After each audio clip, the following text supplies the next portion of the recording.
Alors regardez. La sœur Dana, tu as compris que tu es sur le sommet de rocher. C'est là où tu es. Il ne faut pas avoir peur maintenant.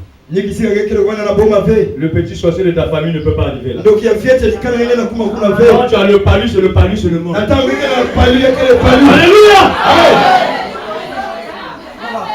Quand tu as la grippe, c'est la grippe, c'est la grippe. C'est pas un sorcier. Il ne peut pas. Elle l'a fait. Amen. Amen. Que le Seigneur bénisse. Amen. Mais tu vois être sur le sommet de rocher. Qui peut arriver là? Que Dieu soit loué. Vous voyez que nous dans la foi on ne descend pas, nous on monte. Plus que vous croyez, vous vous approchez du ciel. Parce que l'enfer n'est pas céleste. Vous savez ça? C'est pourquoi Satan va descendre. Parce que l'enfer est terrestre. Mais c'est où c'est frère? C'est quelque part. Que Dieu soit loué. Alors, cette notion femme que nous avons vu dans l'Apocalypse chapitre 12, il y a d'abord le signe prophétique qui sort. Après, on voit une femme enveloppée du soleil. Ah, ça c'est bien. Donc cette femme, elle est en couvert du haut là par le soleil. Le soleil là, c'est le soleil qui donne la vie à la sémence. C'est le soleil qui fait vivre, qui fait germer la sémence. La pluie l'a fait pourrir. Mais pour que la vie qui est dans la semence sorte. Mais une fois que la semence se trouve dans l'humidité, elle ne peut pas germer. Il faudrait que le soleil flamme pour faire ressortir la vie qui est là. Alors c'est pourquoi cette femme-là, elle est enveloppée du soleil, qui n'est autre que Jésus-Christ, qui est le soleil de la justice. Et la Bible dit, sur cette image prophétique, la lune est sous ses pieds. Donc la lune, c'est le fondement apostolique, c'est le fondement prophétique de l'Ancien Testament. Maintenant, quand le soleil ressort sur la tête de la femme, le soleil doit être sous ses pieds. Donc vous avez la loi et le témoignage. Maintenant regardez. L'Ancien Testament se trouve sous les pieds de la femme. Et le soleil éclaire la lune. Maintenant regardez, je veux que vous suivez. Sur sa tête se trouve une couronne de 12 étoiles. Donc là nous avons 7. Mais là ça est 12. Parce que Dieu est dans les chiffres aussi. Amen. Maintenant regardez. Entre le soleil et la lune, il faut qu'il y ait la couronne de 12 étoiles.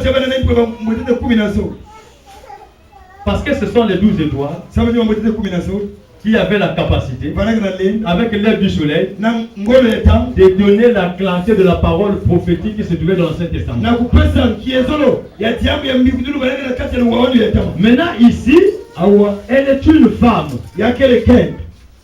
Elle est enceinte. Elle est dans les douleurs de l'enfantement. Voilà. Maintenant, regardez cette femme. Le soleil sur sa tête, qui donne la lumière sur les 12 étoiles. Et après les 12 étoiles, il y a la lune sous ses pieds.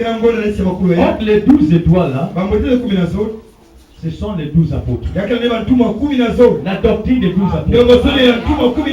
Ça c'est le fondement. Maintenant regardez. Cette femme est enceinte. Alors une femme pour être enceinte doit recevoir la sémence mâle. Mais vous allez remarquer que cette femme-là, Paul l'appelle vierge. Il dit, je vous ai fiancé à Christ comme une vierge. Or, une vierge n'est pas une femme tant qu'elle ne reçoit pas la semence. Marie était une vierge. Mais quand elle a reçu la semence, elle était devenue une femme. C'est pourquoi on dit la semence de la femme. Alors, elle devient femme quand elle reçoit la semence. Maintenant, Marie avait reçu la semence. Marie reçoit la semence. Et tant vierge, elle reçoit la semence.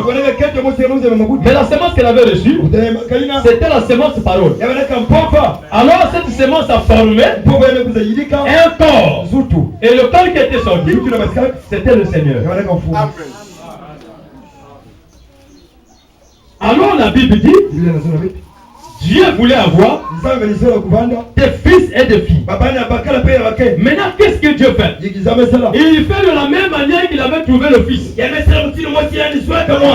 qu'il fait? Il prend sa semence. Dieu avec la semence, mais Dieu doit trouver Marie.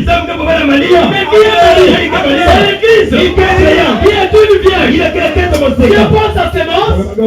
Suivez bien. Il dépose au sein de l'église. Mais l'église est composée de qui? L'église est composée de la femme et le reste de la femme. Est-ce que vous saisissez? L'église est composée de la femme et le reste de la femme. Parce que quand vous allez lire l'Apocalypse chapitre 12, la femme est enceinte. Et elle est dans les douleurs. C'est-à-dire elle va donner naissance à un fils mâle. Mais au sein de la femme, il y a les élus et les appelés. Que Dieu soit loué. Les appelés, c'est le reste de la femme. Ceux-là qui vont passer par la grande tribulation. Mais les élus, c'est eux qui seront enfantés. Donc la femme est dans les douleurs. Maintenant le mari, une femme enceinte. Il vient pur. Il reçoit la semence. Elle est devenue enceinte. Maintenant elle est dans les douleurs. Mais quand une femme est dans les douleurs, suivez. Avant de donner naissance à un enfant, qu'est-ce qui se passe d'abord? Les sœurs connaissent. Il y a une chose qui précède d'abord. C'est l'eau. N'est-ce pas? C'est l'eau d'abord qui sort. Quand la femme est dans les douleurs, c'est l'eau d'abord qui sort. Or, l'eau qui sort là, c'est le message de l'Éternel. Amen. C'est le message de la justification. Donc la femme que vous voyez dans l'Apocalypse 12 a déjà fait sortir l'eau. Alléluia. Après l'eau, qu'est-ce qui vient? Quand l'eau sort, l'enfant n'est pas né. Alléluia. Parce que quand l'eau sort, si l'enfant est né, qu'est-ce qu'on fait ici? Parce qu'après la naissance de l'enfant, il est enlevé. Donc l'eau était sortie. Ce sont les signes qui précèdent la naissance de l'enfant. Après l'eau, c'est le sang qui sort. Le sang qui a été sorti est le message de la sanctification. Avec John Wesley. L'enfant n'est pas encore sorti. Alléluia. Maintenant, qu'est-ce que l'enfant attend pour sortir? L'enfant doit recevoir le message. Quand le message arrive, quand l'enfant reçoit le message lui donne le vrai baptême du Saint-Esprit. Et quand il reçoit le vrai baptême du Saint-Esprit, l'enfant commence à sortir. C'est-à-dire, vous voyez quand l'enfant est dans le ventre, il doit prendre la forme de la sortie. Vous allez remarquer, quand les sages-femmes, qui est devenu malheureusement les femmes insensées, les femmes voleuses, elles ne sont plus sages. Elles sont en train de voler les femmes dans la maternité. Elle vole les médicaments là-bas. Akelawa kisi. Ordonnance. Kaanda 40 000. ya 40 000. Monsieur Intel, Tata kinga. c'est pourquoi faire ne s'aventurer pas avec les femmes. Iya weno kusakana bila wake. Quand la femme est enceinte, il faut préparer la poche. Nata uketi na mvumo ngebakala ubika poche. Sinon tu vas pleurer sur un cadavre. Kana benge kuza kila kondo mvumbi. Allez à la maternité, vous allez voir. Kuna matelewe tata mambo nutaka kuna. Monsieur Bakala, Tata bakala. quand toi tu viens, tu penses que l'enfant est sorti. Yeka sawa amekuta ibe. Ordonnance 40 000. Ordonnance 40 000. Mais papa, nous avons les produits ici. Hein. Tata kila wakisi wetu hao. Mais c'est pas une pharmacie. Yakebe pharmacie. Mais moi j'ai une prise en charge, je vais aller prendre le travail. Ah, le temps là. L'enfant peut mourir. Que Dieu soit loué. C'est pourquoi, quand on veut avoir une femme, on veut avoir des enfants, il faut être préparé. C'est pas de la bonne